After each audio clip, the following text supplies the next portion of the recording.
현재까지 직원 측 주장은 인센티브 정산이 제대로 이루어지지 않았고 마지막 월급이 9,670원 96만 7천원이 아니고 9,670원이 들어와서 퇴직금의 문제가 남아있는데 이 법률적으로 상당히 좀 호기심을 느낄 만한 문제기는 합니다. 만약 이것이 허위라고 판단이 된다면 이건 적극적으로 허위사실 적시에 기한 업무 방해로 고소를 해야 될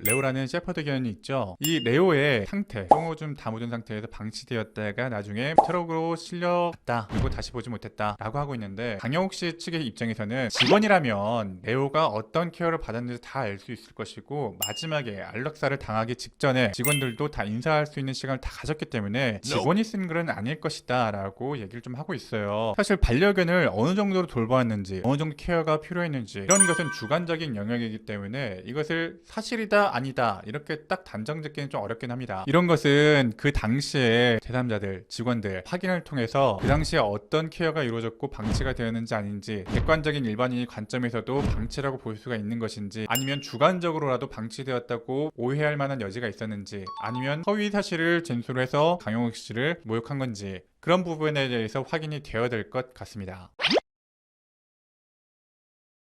직원들에게 동물 다루듯이 강압적인 태도를 보이고 폭언을 하고 행동을 좀 반복했다 라는 의혹 제기인데요. 또 나아가서 고객에 대해서도 뒷담화를 했다. 강영욱 씨 측은 고객을 욕하거나 폭언한 적은 절대 없다라고 하고 있고, 다만 사나운 개를 훈련할 때나 보호자의 조력이 필요한데도 불구하고 조력이 전혀 안 되는 경우에 강한 태도를 보인 적이 있다라고 이 정도로 좀 반박을 하고 있습니다. 이 내용이 허위 사실이라면 이 사업장 입장에서는 심각한 업무 방해가 될 수도 있는 사안입니다. 사업장의 존속이 위태로울 수가 있잖아요. 이거는 명백한 허위 사실 적시에 의한 업무 방해, 또 명예훼손 될 수가 있습니다. 강영욱 씨 측에서 이 글을 올린 사람에 대해서 허위사실 적시 업무 방해 또는 명예훼손으로 고소를 해서 처벌을 받게 하는 방법으로 진실을 밝히는 수밖에 없을 것 같아요. 직원들 다 퇴사하고 회사가 폐업이 하는 거다라고 주장을 좀 하고 있는데, 그리고 그 과정에서 또 해고 통보와 계약직 채용 문제가 좀 있었다라고 하고 있는데, 강영욱 씨 측은 폐업은 수순이었고 그 과정에서 직원들과 사전 조율은 이루어졌다. 그 예정된 폐업 수순을 위해서 중간적으로 일선 부족을 해결하기 위해서 계약직으로 체결한 사실은 있다. 이 정도로 좀 해명을 하고 있어요. 의도적으로 회사를 폐업하고 문제점 때문에 발생한 것이다 라고 하는 부분에 대해서는 만약 사실이 아니라면 악의적인 또 업무 방해 또는 명예훼손이 될 수가 있기 때문에 이 역시도 어느 정도 법적인 문제가 발생할 수 있다고 보여요. 폐업과 관련해서 교육 서비스와 프로모션이 진행할 수가 없는데도 불구하고 진행을 했다라고 하는 의혹 제기에 대해서, 애초에 이 강의 패키지 프로모션이나 이런 오프라인 패키지 같은 것들이 폐업과 무관하게 진행된 프로그램이고, 기존부터도 이 고객들과 조정 기간을 거쳤고 폐업 전부터 설명을 많이 드렸기 때문에 그 프로그램 자체가 폐업 전에 모두 종료가 되는 그런 프로그램들이기 때문에 전혀 문제가 없었다라고 반박을 좀 하고 있어요. 만약 법률적으로 문제가 된다라고 한다면은 동영상 강의 패키지 가 어느 시점까지 좀 판매가 되었고 언제까지 좀 진행이 되었었는지, 그런 부분에 대해서 좀 소명이 되면 좋을 것 같습니다. 임금처분 문제가 있었는데 대중들도 이 내용에 대해서 어떤 해명이 이루어질까를 관심 있게 지켜본 것 같아요. 현재까지 직원 측 주장은 인센티브 정산이 제대로 이루어지지 않았고 마지막 월급이 9,670원 96만 7천원이 아니고 9,670원이 들어와서 좀 어이가 없고 기분이 매우 나빴다라는 것이고, 퇴직금 문제로 노동청에 진정을 제기했다라고 주장을 했고, 이 노동청에서 문제 제기가 되면서 나중에 면제받을 수 있었다, 강영욱 씨 측에 문제가 있었던 거다라고 주장을 했습니다. 자, 이에 대해서 강영욱 씨 측 반박은요, 이 사업장이 이사를 하면서 그 사업장까지는 이사를 하지 않겠다라고 했고, 그 과정에서 더 이상 일을 같이 하지 않는 것으로 결정된 직원이 있었다라고 해요. 그런데 문제는 이 직원이 어떤 정규직 직원이 아니고 일단 인센티브 위주로 받는 영업 직원이었다고 해요. 그런데 이 영업직 직원들의 경우에는 필연적으로 그 영업을 해왔던 매출이 환불되거나 하는 상황이 발생하게 되면은 그 매출을 인정해주지 않죠. 그 인센티브로 원래 지급해야 됐던 돈들이 환불 등의 문제로 사실상 돈을 줄 수가 없는 상황이었기 때문에, 이와 관련해서 연락을 하려고 했으나 연락을 받지 않았기 때문에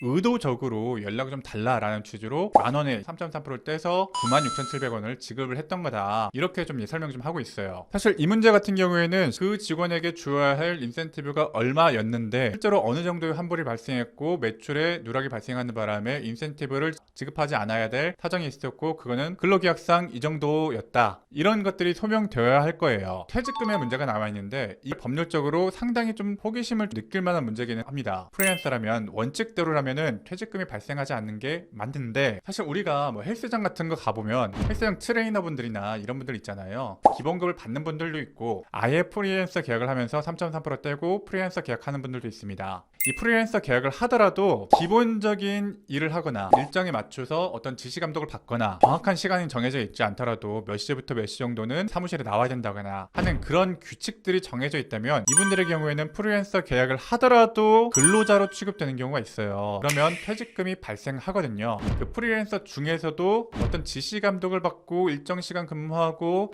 그런 것들이 정해져 있다면 비록 프리랜서 계약을 했더라도 이분들의 근로자이기 때문에 퇴직금을 받을 수 있는 권리가 있다. 실제로 이 강영욱 씨가 프리랜서 계약을 어떤 편법적으로 이용하려고 했는지 아닌지는 모르죠. 지금으로서는 알 수가 없고 실제 운영이 어떻게 됐는지를 좀 따져봐야 될 텐데 강영욱 씨도 어떤 사업적인 경험이 아주 많은 것은 아니기 때문에 신생 사업장을 운영하면서 잘 모르고 있었을 가능성도 있다고는 봅니다.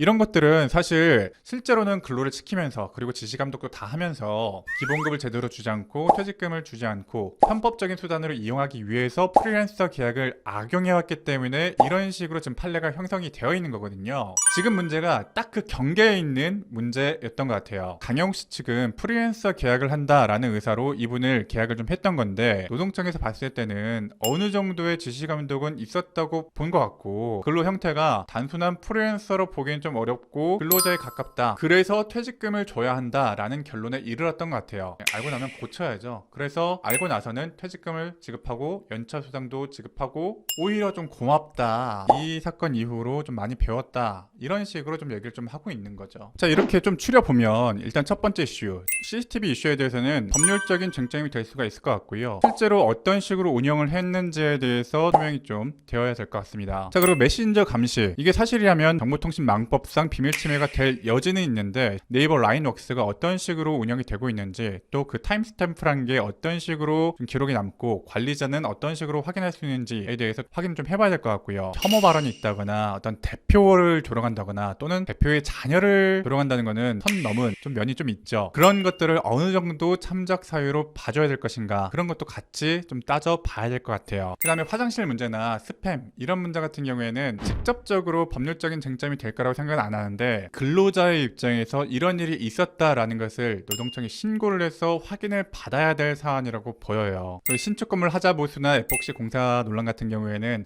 어떤 법률적인 쟁점이 될 거라고 보이진 않고요. 또 반려동물 레오의 상태 이것도 직접적인 법률적인 문제가 된다고는 보지 않는데 다만 이 내용 자체가 어떤 객관적인 상황 묘사나 주관적인 평가를 넘어서서 허위 사실을 좀 악의적으로 유포한 거라 그런 여지가 있다면 법률적인 분쟁이 될 여지가 있다고 봅니다. 또 직원이나 고객에 대해서 욕을 하거나 폭언을 하거나 또는 호구 취급한 거 이런 사실의 유포를 통해서 업무 방해를 당하고 있는 것일 수도 있기 때문에 만약 이것이 허위라고 판단이 된다면 이건 적극적으로 허위사실 적시에 기한 업무 방해로 고소를 해야 될 사안이에요. 강영우 씨가 앞으로 무슨 일을 하든지 되게 의심받을 수도 있는 사정이 되어버린 거잖아요. 이런 것에 대해서는 좀 적극적으로 좀 고소를 하고 법적 조치를 해야 되는 게 아닌가라는 생각이 좀 듭니다. 그런 법적인 조치를 통해서 사실관계를 확인받아야 될 그런 법률적인 쟁점이 된 거죠. 또 마지막으로 임금체불 이슈 관련해서는 사실 양쪽의 사정들이 어느 정도 다 이해가 돼요. 강영욱 씨 측은 이 직원을 프리랜서로 인식을 했기 때문에 퇴직금을 주지 않은 것이고 환불이나 인센티브 관련된 정산의 문제가 있었기 때문에 지급하지 못했던 사정도 사실 이해가 되고 직원의 입장에서도 제도 설명을 받지 못한 상태에서 9,670원 이라는 좀 황당한 금액이 들어왔다면 상당히 좀 기분이 나쁠 수도 있고 그리고 그 이후에 실제 노동청 방문과 또 변호사 자문 결과 단순한 프리랜서 직원이 아니라 퇴직금을 줘야 되는 근로자였다라고 하는 것이 어느 정도는 지금 정리가 된 상태이기 때문에 양측 모두 되게 억울할 수가 있겠지만 지금 상태에서 새롭게 법률적인 쟁점화하는 것은 어렵지 않나라는 생각 좀 듭니다. 실제로 또 신생 중소기업에서 이런 일들이 생각보다 되게 많이 발생합니다. 무조건 한쪽이 옳다, 한쪽이 뭐 나쁠 것이다. 태강경부터 끼고 보시기보다는 한 사람의 입장과 그에 대한 다른 사람의 입장을 함께 보시면서 여러분들이 객관적인 평가를 할 수 있도록 하는 것이 훨씬 더 중요하다. 그리고 그 사건을 정확하게 볼 수 있다. 좀 그렇게 생각을 좀 하고 있습니다. 자, 이렇게 양측의 주장을 일단 정리 좀 해왔고요. 이 중에서 실제로 법률적인 쟁점이 될 만한 부분, 또 앞으로 어떻게 이 사건을 법적으로 좀 풀어가야 될지에 대해서 좀 설명 좀 드렸습니다. 향후 예측을 조금 더 해보자면요. 지금 강영욱 씨 측에서는 입은 피해가 너무나 커요. 그래서 지금 어쩔 수 없이 법적인 조치를 해야 될 것으로 보입니다. 그 법적인 조치는 당연히 형사적인 쟁점, 허위사실 적시에 기한 업무 방해 또는 명예훼손과 그에 더해서 손해배상, 좀 이렇게 진행될 수가 있겠죠. 지금 상황에서는 오히려 그런 법적인 조치를 하지 않는 것이 대중의 의심을 받을 만한 상황이기 때문에 필연적으로 법률적인 조치가 이루어질 것이고요. 여러분들이 객관적으로 이 사건을 확인을 하신다면은 이게 이렇게 됐구나 라고 나중이라도 판단을 좀 해보시면 좋을 것 같아요. 자, 오늘은 최근에 이슈가 되고 있는 너무 안타까운 사건인데 대통령 강영욱 씨 관련된 이슈를 좀 정리를 좀 해드렸고요. 최대한 법률적인 쟁점이 될 만한 것 위주로 추려서 쟁점 좀 분석을 좀 해드렸습니다. 오늘 내용이 흥미롭고 유익하셨다면 구독과 좋아요 한 번씩 눌러주시기 바랍니다. 자, 오늘도 시청해주셔서 감사합니다. 현변이었습니다.